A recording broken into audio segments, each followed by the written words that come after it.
말씀을 우리가 들으면서 나누면서 어떤 마음이 들었냐면 정말 하나님께 드리는 가장 귀한, 가장 소중한 것을 드릴 수 있어야 된다고 생각을 하게 되었죠. 그래서 우리가 지금 그리스도의 향기 이렇게 얘기하면서 또 향유옥합 얘기하면서 손에다가 향유를 뿌려드렸습니다.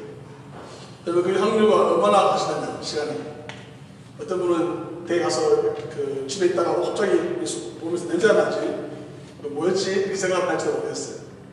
또 그 기억이 얼마나 갈지 한번 보면 사실 우리가 살아가고 있는 곳에서 삶의 자리에서 금방 사라져버리는 그런 향유 냄새인지도 모르겠습니다. 그 말씀에 대한 기억도 마찬가지예요.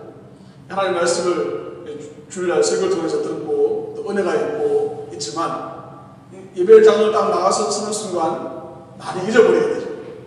또 삶의 자리에 가서 보면은 그 자리에서 그런 말씀이 있었지라고 생각도 잘 안 날 때가 참 많이 있습니다. 그렇게 연약한 우리입니다.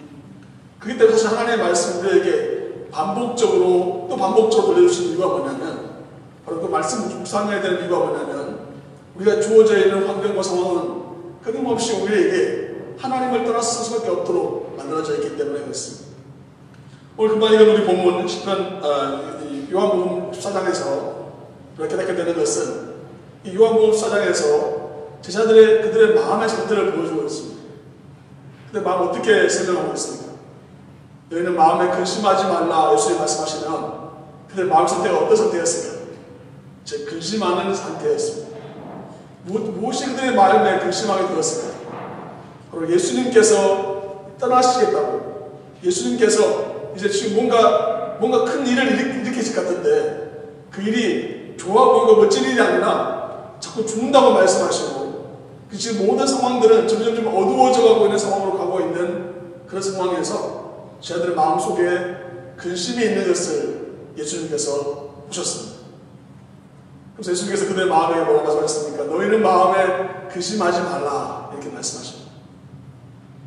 자기가 모든 것을 다 버려두고 따랐던 예수님이 곧 죽음에 이르게 된다고 그러고 자꾸 떠난다고 말씀하시니까 그들 마음속에 근심이 있었던 것입니다. 저희 말씀 묵상하는데 어떤 사람이 떠올랐습니다. 어떤 사람이 떠올랐냐면 초등학교 6학년 때 어머니가 돌아가신 분을 제가 대화한 적이 있었는데 나이가 들어서 아버지나 어머니가 돌아가시게 되면 어떻습니까? 내가 좀 그 죽음을 받아들일 수 있는 그런 정도 준비가 되어 있을 수 있고요.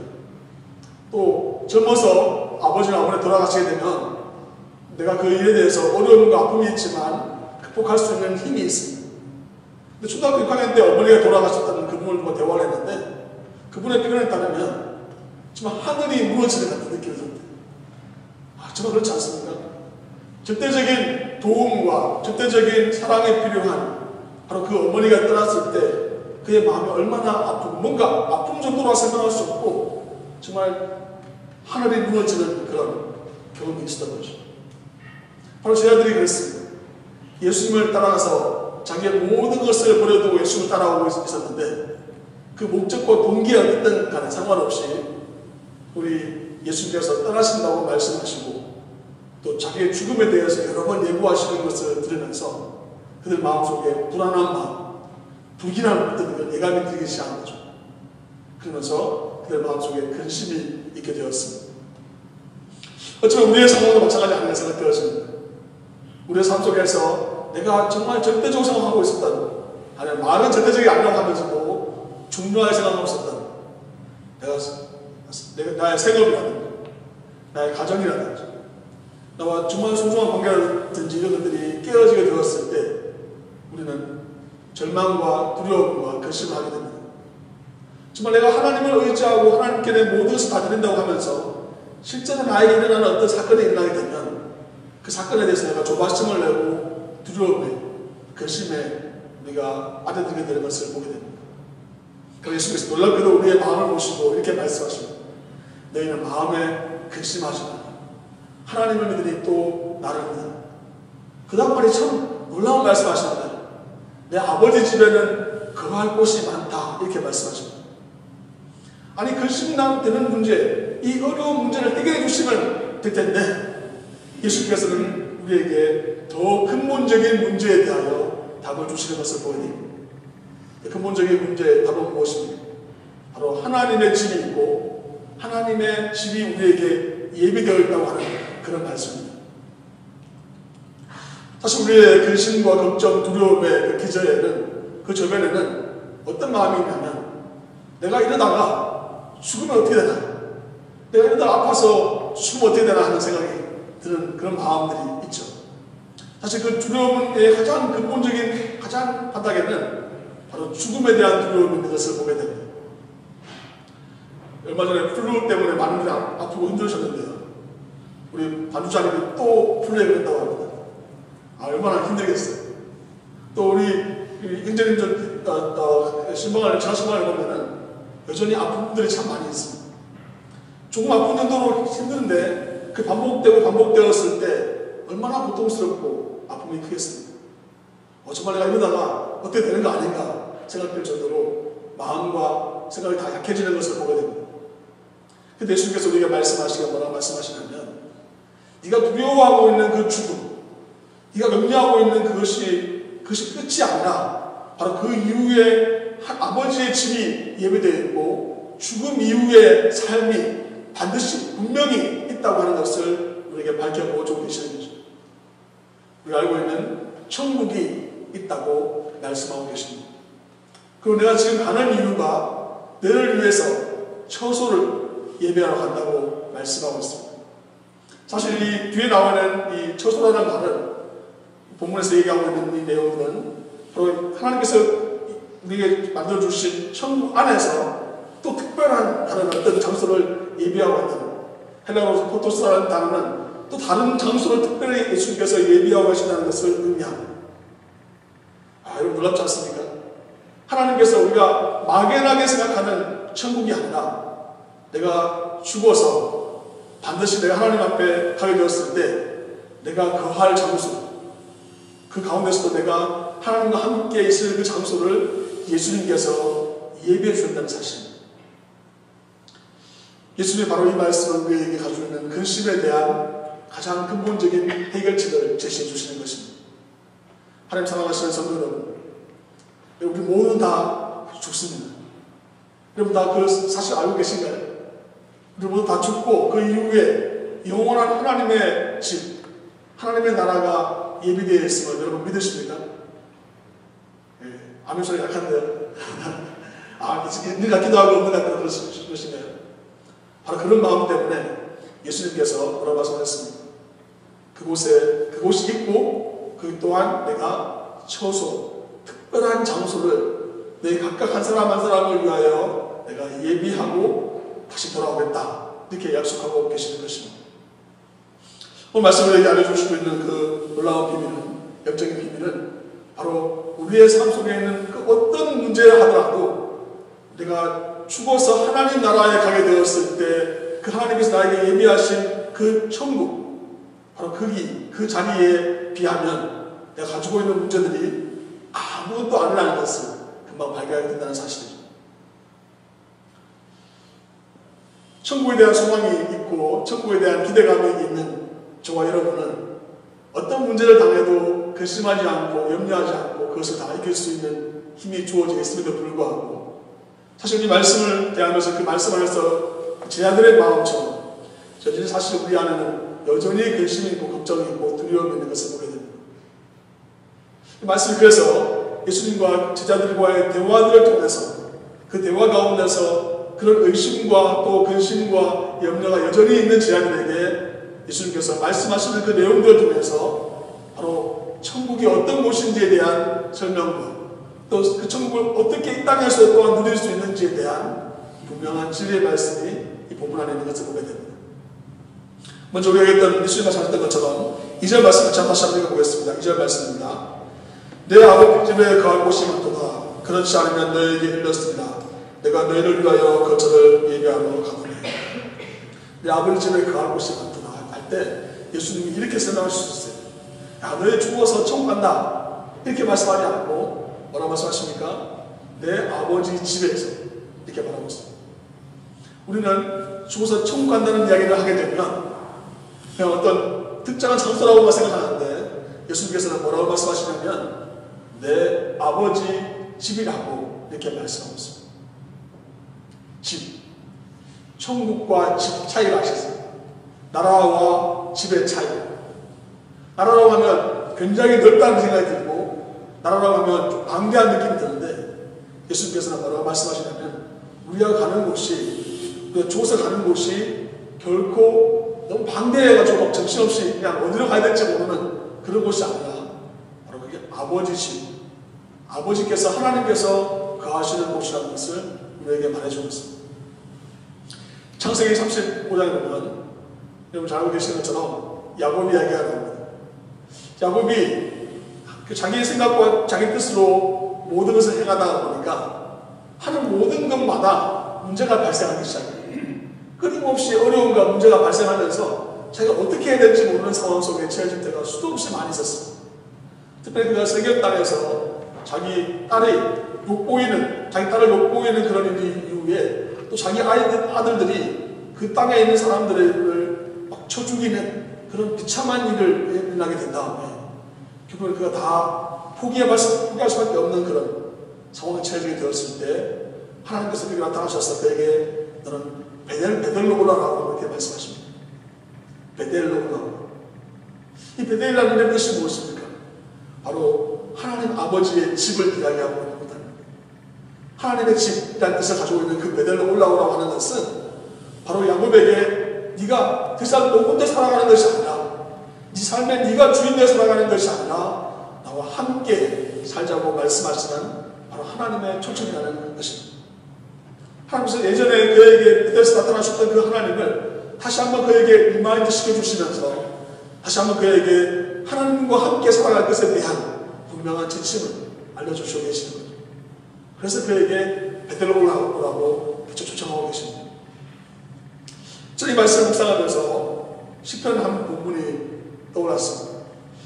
중요한 부분이니까 같이 한번 읽어보도록 하겠습니다. 시편 27편 말씀입니다.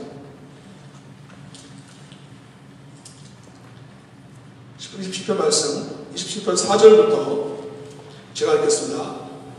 내가 여호와께 바라는 한 가지 일 그것을 구하리니 곧 내가 내 평생에 여호와의 집에 살면서 여호와의 아름다움을 바라보며 그의 성전에서 사모하는 그것이라. 여호와께서 밝은 날에 나를 그의 추막 속에 비밀히 지키시고 그의 장막 은밀한 곳에 나를 숨기시며 높은 바위 위에 두시리로다.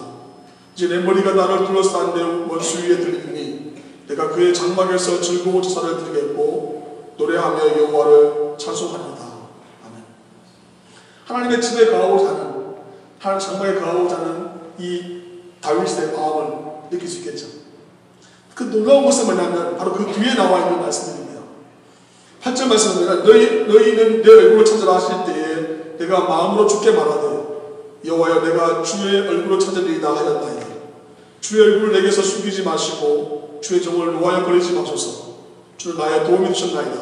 나의 구원이 하나님이시여 나를 버리지 마시고 떠나지 마소서. 이렇게 말하면서 10절에 오늘 본문과 연결되는 놀라운 고백을 하고 있습니다. 내 부모는 나를 버렸어. 여호와는 나를 영접하시리이다. 이렇게 말하고 있습니다. 그리고 그 머리가 어떤 요한복음 4장에서 나와 있는 말씀이 무엇입니까? 그 집이 어떤 집, 어떤 특정한 건물을 이야기하는 것이 아니라 바로 아버지의 집이라는 것을 말씀하고 있지 않습니다. 내 부모는 우리를 버릴 수 있지만 여호와께서 우리를 버리지 아니하시고 우리의 아버지가 되어주셔서 우리를 품어주신다고 말씀하고 있지 않습니다. 그 집은 내가 잠시 있다가 가야 되고 왔다 갔다 하는 그런 집이 아니라 내가 영원히 살 집, 바로 우리 아버지의 집이라고 하는 것을 말씀해 주고 계시지 않습니다. 하나님 사랑하시는 성도 여러분, 바로 예수 그리스도께서 우리를 초청하시는데 우리 초청은 우리가 광야와 같은 나그네와 같은 인생 가운데 아버지의 집을 향하여 그 아버지의 집에 어떻게 갈 수 있을지에 대하여 예수께서 말씀하시고 그 아버지의 집에 초청받는 그 마음과 그 생각이 바로 예수 그리스도를 통하여서 이루어질 수 있음을 말씀하고 있습니다. 요한복음 4장에서 너무나 중요한 말씀, 너무나 잘 알고 있는 말씀이죠. 내가 곧 길이요 진리요 생명이니 나로 말미암지 않고는 아버지께로 올 자가 없다. 무엇을 의미할까? 바로 예수 그리스도께서 그 길이 되어주신다는 것입니다. 아버지 하나님께로 갈 수 있는 길이 되어주신다는 것입니다. 예수 그리스도께서 아버지의 집으로 갈 수 있는 길이 되어주신다는 사실입니다. 그 빌립과의 대화를 통해서 예수님께서 바로 예수님께서 길이라고 말씀하고 계십니다.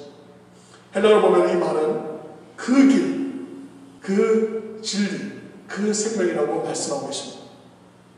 우리가 하나님의 나라, 하나님의 집에 가기 위해서 어떻게 해야 될까요? 바로 예수님이 걸어가신 그 길을 가야 됩니다. 예수님께서 하셨던 것처럼 똑같이 우리도 행동해야 됩니다.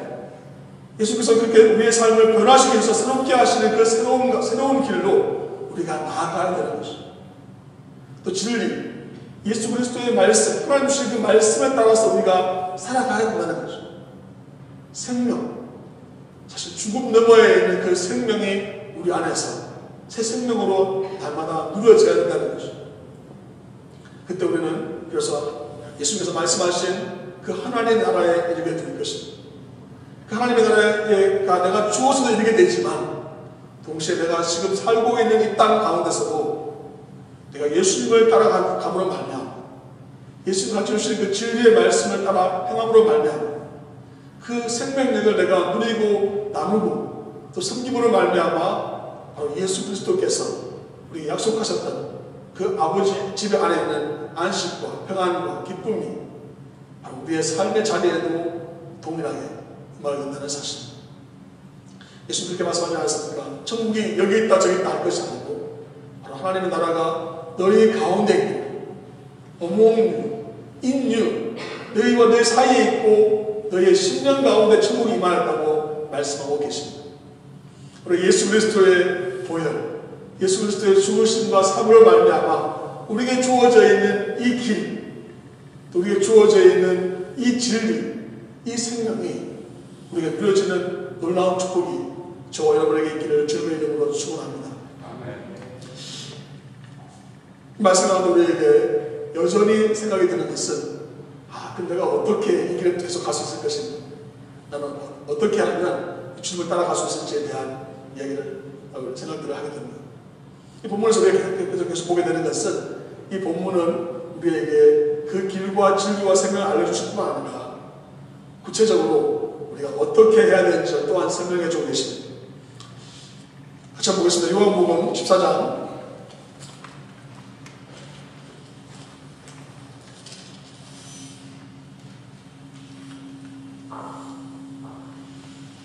12절 말씀입니다. 12절부터 14절까지 말씀 같이 보도록 하겠습니다. 읽겠습니다. 시작. 내가 진실로 진실로 너에게 이르노니 나를 믿는 자는 내가 하는 일을 그도 할 것이요 또한 그보다 큰 일도 하리니 이는 내가 아버지께로 가리라. 내가 내 이름으로 무엇을 구하든지 내가 행하리니 이는 아버지로 하여금 아들로 말미암아 영광을 받으시게 하려 함이라. 내 이름으로 무엇이든지 내게 구하면 내가 행하리라. 바로 이게 놀라운 진리가 있습니다. 바로 내 힘과 내 능력으로 그 길을 가는 길, 그 진리를 따라가는 길, 그 생명을 누리는 것이 아니라 누굴 통해서 가라고 말씀하고 계십니다. 바로 예수 그리스도를 통해서, 바로 그 예수 그리스도의 이름을 통해서 그 능력이 누려진다는 것입니다.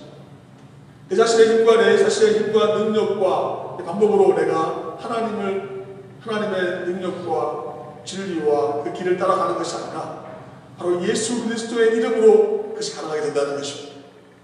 그래서 14절에 나오는 내 이름으로 무엇이든지 내게 구하면 내가 행하리라 이렇게 말씀합니다. 여러분 얼마나 신나는 일입니까?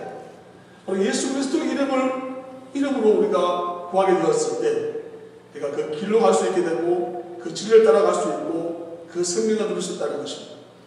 내가 예수 그리스도의 이름을 구하게 됐을 때, 예수 그리스도의 이름으로 말미암아 내가 나가게 되었을 때 그 가운데 하나님 주신 놀라운 능력을 체험하게 된다는 사실입니다. 한번 그렇게 말씀하시는 분들이지 않습니까?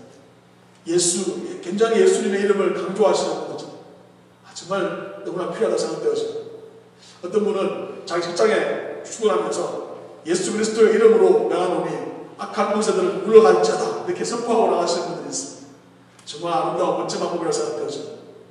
그래서 학교에서 학교 공부를 시작할 때 내가 예수 그리스도의 이름으로 명하노니 나의 하나님 주신 놀라운 지혜로 말미암아 내가 승리하게 될 줄 믿습니다. 이렇게 고백하는 분들이 있습니다. 얼마나 아름다운지 모릅니다. 정말 그렇습니다. 예수 그리스도의 이름으로 나아가게 됐을 때 이 말씀이 알려주신 것처럼 심지어 예수님께서 하시는 일들을 우리가 할 수 있게 되고 더 나아가서 예수님께서 하셨던 것 더 큰 일도 할 수 있다고 말씀 우리에게 약속하고 있습니다. 와, 이게 얼마나 놀라운 권세입니까? 예수 그리스도의 이름을 담대히 선포하고 예수 그리스도의 이름을 외쳐야 되는 그런 이유가 바로 여기에 있습니다. 하나님 사랑하시는 성도는 자신이 믿고 있는 것이 있다면 어쩌면 내가 가지고 있는 것들, 내가 소유하고 있는 것들, 내가 알고 있는 것들이 전부 다일 것입니다. 하나님의 말씀을 우리에게 약속하고 계십니다. 내가 살고 있는 땅, 내가 지금 알고 있는 것들, 내가 가지고 있는 것들이 다가 결코 아니에요. 그 정말 아무것도 아닐 수 있고 하나님이 예비하신 그 아버지의 집에 있는 그 풍성함, 아버지와 우리와의 관계 가운데 있는 그 풍성함, 그 놀라움이 우리에게 엄청난 축복이고 엄청난 놀라운 기름 부으심이라는 것을 우리에게 말씀하고 계십니다. 그래서 이 말씀 안에서 예수님과 하나님과의 관계에 대해서 예수님이 말씀하시는 것을 보게 됩니다. 10절 말씀 이렇게 말하고 있습니다. 내가 아버지 안에 있고 아버지는 내 안에 계신 것을 내가 믿지 아니하느냐. 내가 아버지에게 이르는 말은 수도하는 것이 아니라 아버지께서 내 안에 계셔서 그의 일을 하시는 것이라 이렇게 말씀하고 있습니다. 우리가 하나님의 집에 거한다고 하는 것은 바로 하나님과 온전히 하나로 연합하는 것을 의미합니다. 우리가 하나님의 집에 거한다는 것은 하나님의 집 어떤 구석에 내가 혼자 뭉클이고 있는 것을 의미하는 것이 아니라 하나님 주시는 그 풍성함 가운데 하나님과의 깊은 교제 가운데 내가 들어가는 것을 의미합니다. 어쩌면 여전히 우리는 우리의 가족과의 관계를 통해서 내가 경험되어져 있는 수많은 좋지 않은 기억들을 통해서 아버지의 집에 가고 싶지 않은 그런 마음이 있었던 모르겠습니다.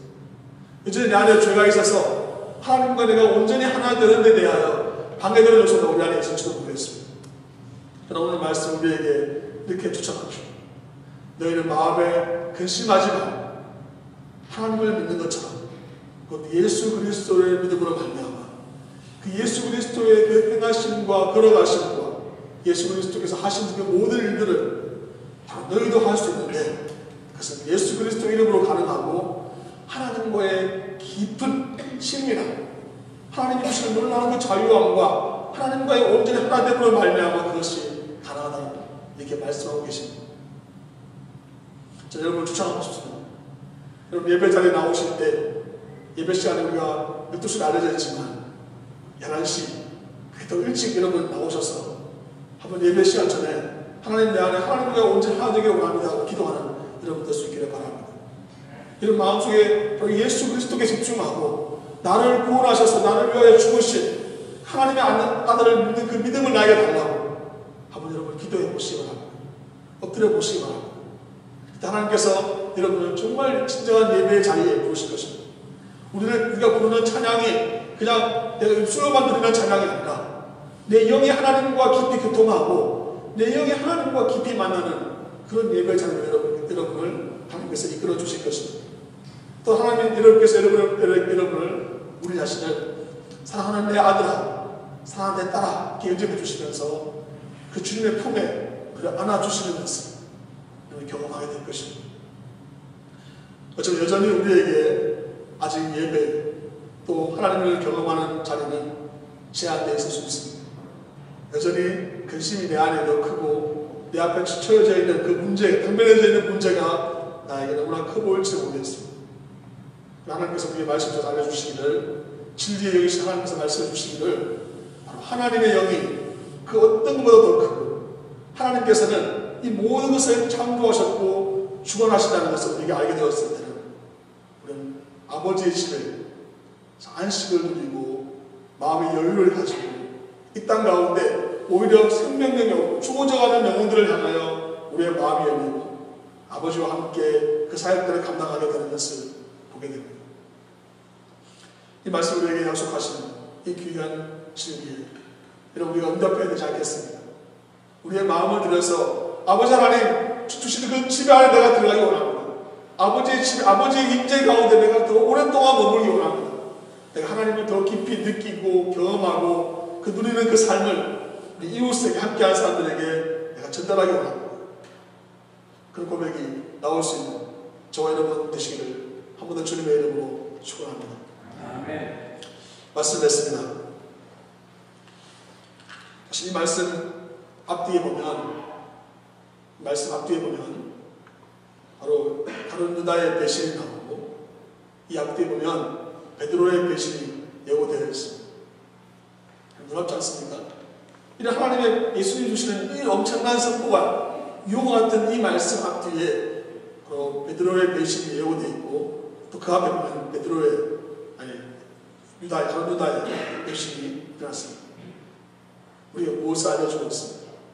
우리 날마다 주님을 배반하고 여전히 주님께 우리의 마음을 드리지 못하고 여전히 주님과 단절된 삶을 살고 있는 우리에게 예수님께서 주시는 약속의 말씀, 아버지의 집에 가자. 아버지의 집을 이 땅에서 누려라. 하나님의 임재를 그 자리에서 네가 지금 살고 있는, 네가 여전히 절망하고 좌절하 있는 그 자리에서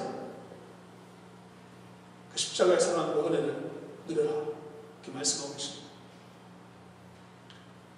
그 초청에 기쁨으로 응답하는 저와 여러분 되시기를 바랍니다. 기도하겠습니다.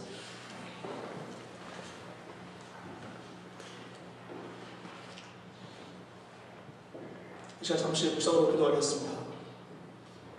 기도하실 때 내가 여전히 주님을 배반하고 내가 여전히 주님께 내 모든 것을 드리지 못하지만 주님께서 이 시간 아버지의 집, 그 영원하신 아버지의 집에 추천하시는 그 음성을 듣기로 합니다.